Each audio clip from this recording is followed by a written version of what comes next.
Most people think the worst prisons have bars, guards, and locked doors. But sometimes the most terrifying prison is a system that never explains what you did wrong. Imagine waking up one morning getting ready for work and suddenly being told you're under arrest. Not because of something you clearly did, not because anyone showed evidence, just because some invisible system decided you were guilty. That fear, confusion, and helplessness is exactly what this story explores. Today we're diving into the trial by Franz Kafka, one of the most unsettling and thought-provoking novels ever written. At first it feels like a strange legal nightmare, but underneath the story is something much deeper. This book is really about anxiety, power, guilt, modern systems, and the quiet fear many people carry every single day. The main character is Josef K, an ordinary bank employee. One morning, two strangers arrive at his room and casually tell him he is under arrest. But they don't tell him why. They don't take him to prison either. Instead, he is expected to continue his normal life, while somehow defending himself against charges he doesn't understand. That strange setup becomes the center of the entire story. Josef K tries to fight the system, but the more he struggles, the more trapped he becomes. And honestly, this doesn't feel fictional anymore.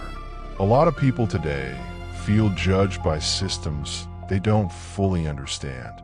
Workplace politics, government paperwork, online algorithms, social pressure.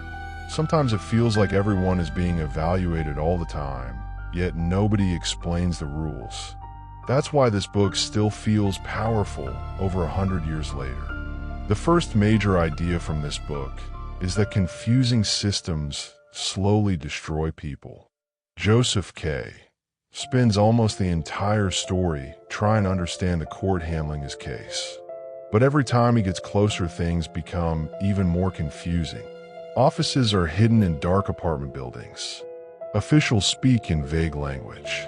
Nobody gives direct answers. Even the people working inside the system seem lost. The terrifying part is that the system doesn't need violence to control him. Confusion alone is enough. And this happens in real life more than we realize. Think about someone trying to fix a serious issue with a company or institution. Maybe their bank account gets frozen. Maybe their visa application gets delayed. Maybe they lose a job because of office politics they never understood. They send emails, fill forms, call support lines, and explain themselves over and over. But nobody gives a clear answer. After a while, the emotional damage becomes worse than the actual problem. You stop feeling confident. You begin doubting yourself. You replay every decision in your head. Even innocent people start feeling guilty when they're trapped inside systems that never explain anything clearly. Kafka understood this psychological pressure perfectly. The takeaway here is simple but important. Whenever you deal with systems, seek clarity early. Ask direct questions. Keep records. Don't let confusion silently take control of your emotions. Because uncertainty drains people faster than bad news. The second major idea is that many people surrender their freedom without realizing it. Josef K technically remains free during the story. He can still walk around, go to work, and meet people. Yet mentally, he becomes completely controlled by the court. His thoughts revolve around the case constantly. He loses focus at work. His relationships weaken. His confidence slowly disappears. Even when nobody physically forces him, he begins acting like a prisoner.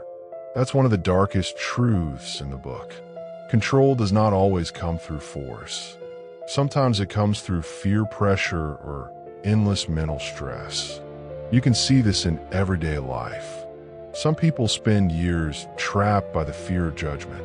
They constantly worry about what others think.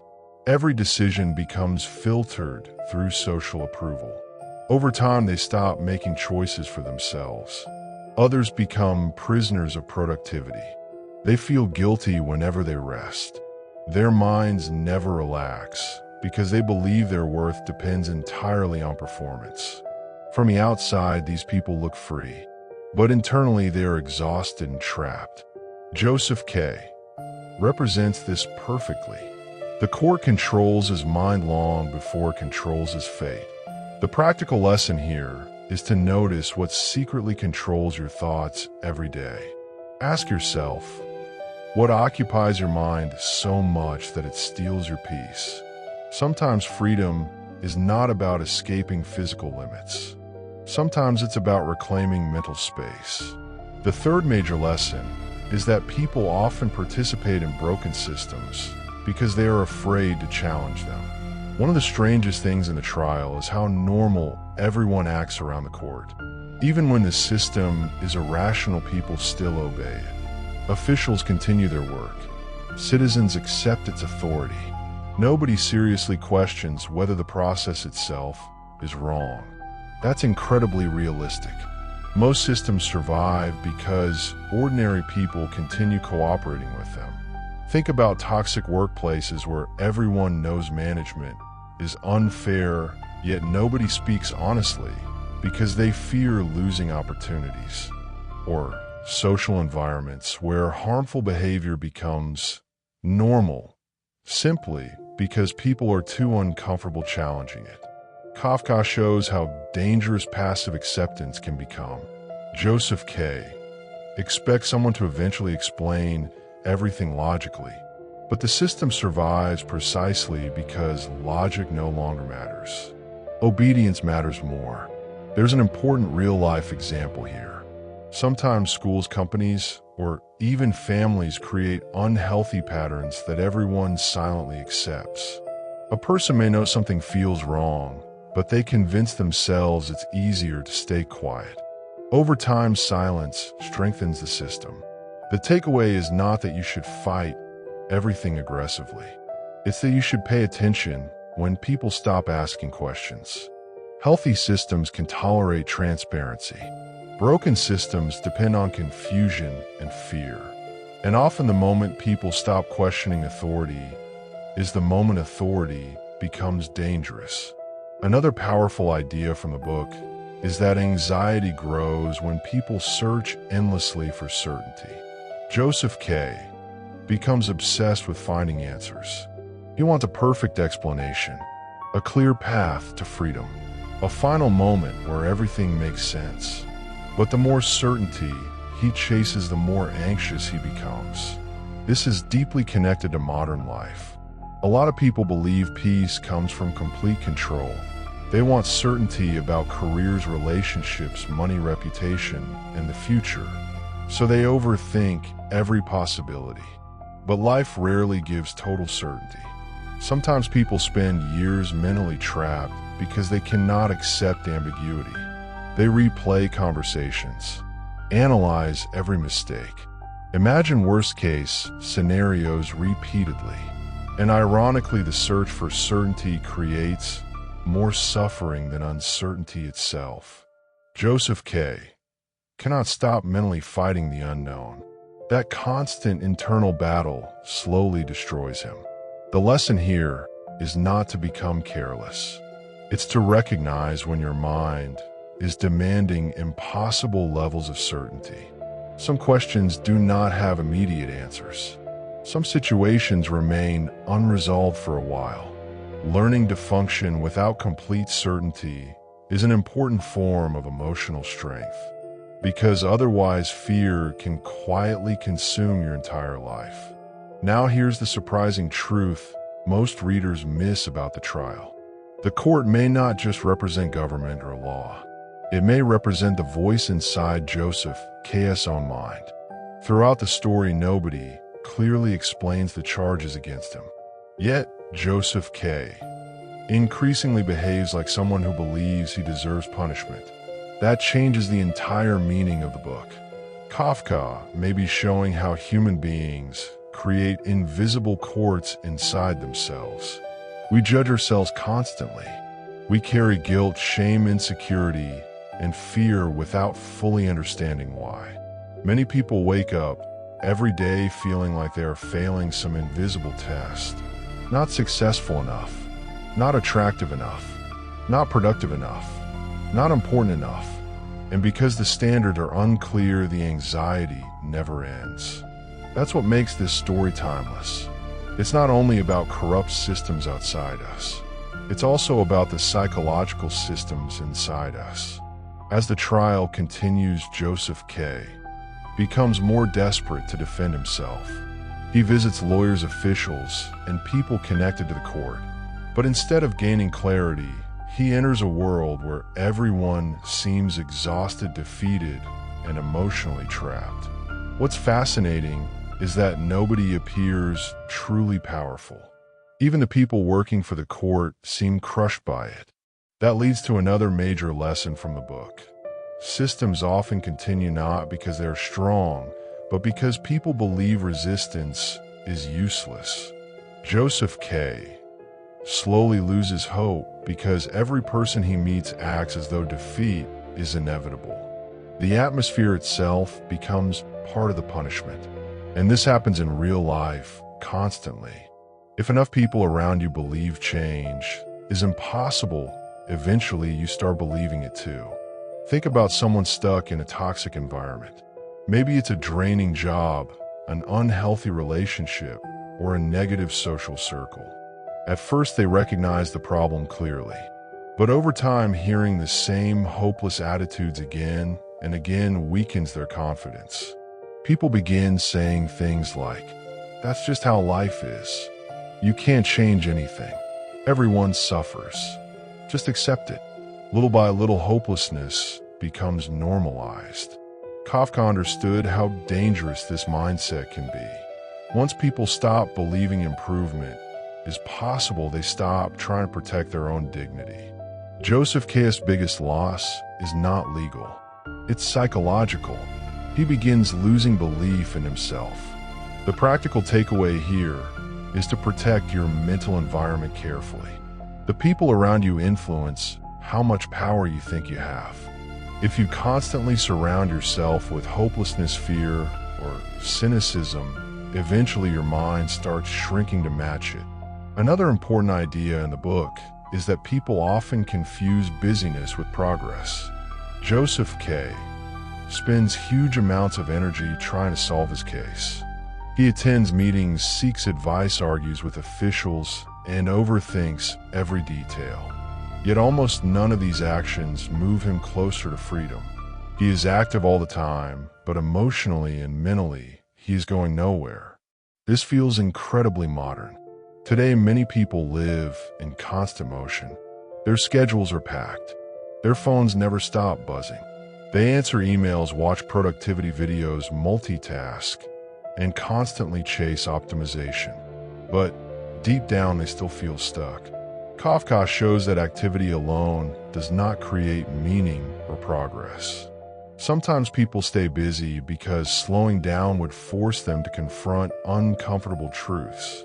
A person might overwork to avoid facing loneliness. Someone else may obsess over small tasks because they are afraid to make a major life decision. Busyness can become emotional distraction. Josef K. believes that if he keeps working harder inside the system, eventually the system will reward him with fairness. But the court does not operate through fairness. And that's an important lesson. Not every problem can be solved simply by working harder. Some situations require stepping back and questioning the entire structure. The takeaway here is to ask yourself an uncomfortable but necessary question. Are you truly moving forward, or are you just staying occupied? Because motion and progress are not always the same thing. Another deeply unsettling lesson from the trial is how easily people adapt to absurd situations. At the beginning of the story, Josef K. is shocked by his arrest. But as time passes, the bizarre system slowly becomes normal to him. He starts adjusting his behavior around it. He begins accepting things that once felt unacceptable. That psychological adaptation is one of the most realistic parts of the novel. Human beings can normalize almost anything if exposed to it long enough. A stressful lifestyle becomes normal. Constant anxiety becomes normal. Emotional exhaustion becomes normal. People adjust to environments that slowly damage them because gradual discomfort feels less alarming than sudden pain. Kafka shows how dangerous this process can be. Josef K doesn't wake up one day completely defeated. His surrender happens slowly through tiny compromises and constant exposure. And honestly, this happens to many people without them realizing it. Someone tolerates disrespect because they've experienced it for years. Someone accepts unhealthy stress because everyone around them lives the same way. Someone stays trapped in fear because they no longer remember what peace feels like. The lesson here is powerful. Never judge your life only by what feels familiar. Sometimes familiar things are still unhealthy. One of the most haunting parts of the book is that Josef K keeps waiting for someone else to save him. A lawyer, an official, a connection, some hidden authority figure. But the more he depends on others to solve his situation, the weaker he becomes. Kafka seems to suggest that people often surrender personal responsibility while hoping external systems will rescue them. This doesn't mean every problem is fully under our control. Clearly, many systems in life are unfair. But there's a difference between recognizing unfairness and completely abandoning your agency. Josef K slowly stops acting like the author of his own life. And that's the real tragedy. A relatable example is when people spend years waiting for perfect circumstances before changing anything. They wait for confidence before taking action. They wait for permission before expressing themselves honestly. They wait for life to become certain before making meaningful choices. But certainty rarely arrives first. Most meaningful change begins when people act despite uncertainty. The takeaway is simple. Do not hand over your entire sense of power to systems, institutions, or other people. Protect the part of yourself that can still choose. Now we arrive at the most powerful idea in the entire book. The greatest danger is not punishment. It is losing your identity while trying to survive systems that do not value your humanity. By the end of the story, Josef K is no longer the same man we met at the beginning. The court has consumed his confidence, clarity, and inner stability. Even before the story reaches its conclusion, he feels emotionally defeated. Kafka's warning is deeper than politics or law. He is asking a terrifying question. What happens when people spend so much time defending themselves that they forget how to truly live? That question feels incredibly relevant today. Many people spend their lives trying to prove their worth. To employers, to strangers online, to family expectations, to invisible social standards. And during that endless performance, they slowly disconnect from themselves.